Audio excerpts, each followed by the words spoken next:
Welcome back everyone to another video, and in this one we'll be taking a look at what exactly is Android CTS and how Google uses it to maintain a minimum level of software control and quality over devices that run Android. Now a lot of you might know that Android is an open source software, that the actual name of Android is Android Open Source Project, or AOSP in short.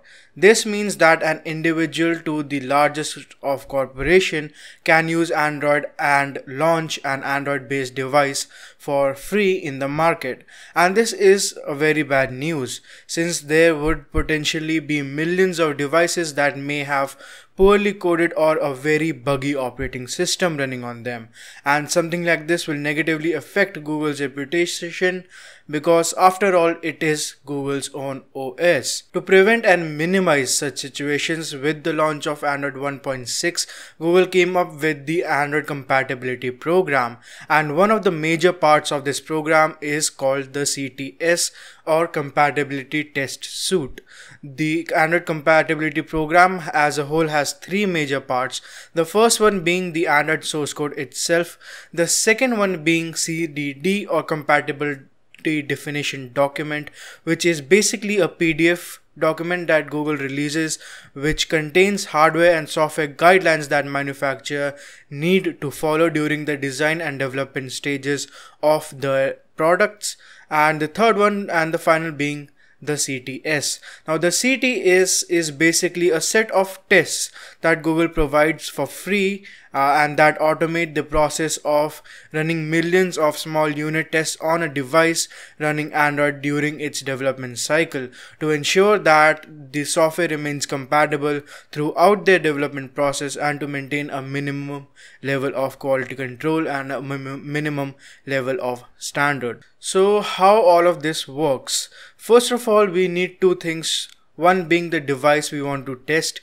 In my case, it is my laptop, which is running a build of Android x86, and the other one being a desktop machine, which in most cases, including mine, is the same workstation on which the Android being tested was compiled. We use this machine to monitor and execute the tests and retrieve the results.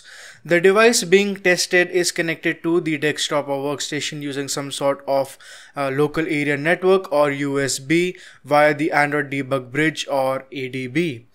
Then on the desktop, either using the CTS compiled from the Android source code or downloaded from Android's own website, we enter the CTS environment, and it is from here that we can issue commands to begin some specific tests or all of the tests depending upon our needs. Depending upon the type of tests and the device speed, they can take anywhere from around a few minutes to a full day to complete. What I am running is a test to check sanity of the OpenGL ES2 API implemented by Android, and unlike this test, there are many others that have no visual output at all and simply run in backgrounds for hours at end. Since this is a very specific test, it only took 40 minutes to complete, and it is actually pretty amazing to look at.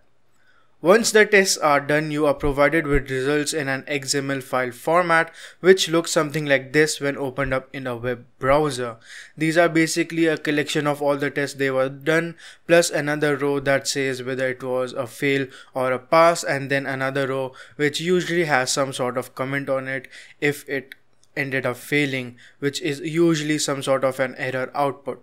Once this is all done, the test results are submitted to Google, where they are analyzed, and then they decide whether the implementation of the Android operating system is up to the mark and meet the minimum quality standards. So with all that done, this brings us to the end of Android compatibility program.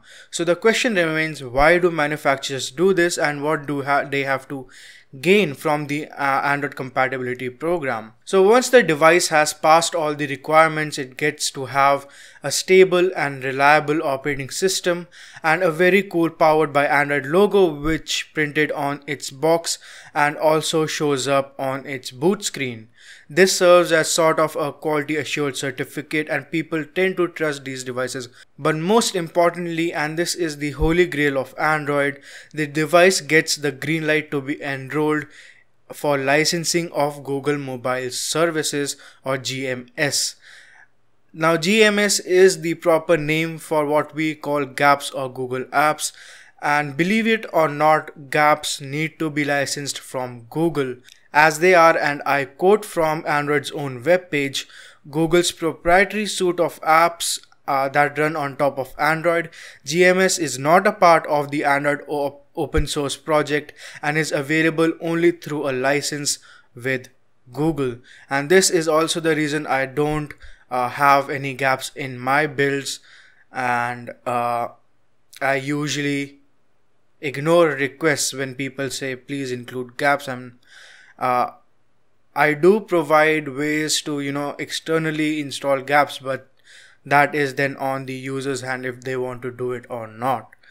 And since manufacturers need to sell these devices in an open market, and Android is not much fun for a customer without the Play Store, the manufacturers have to follow the whole Android compatibility test suite in order to be eligible to acquire a license for GMS or Google Mobile Services.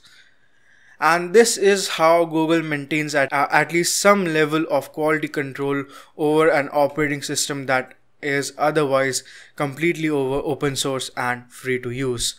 So thank you so much for watching this video. I hope you guys learned something, and if you like this video, please click the like button and subscribe to this channel, and I will see you all in the next one.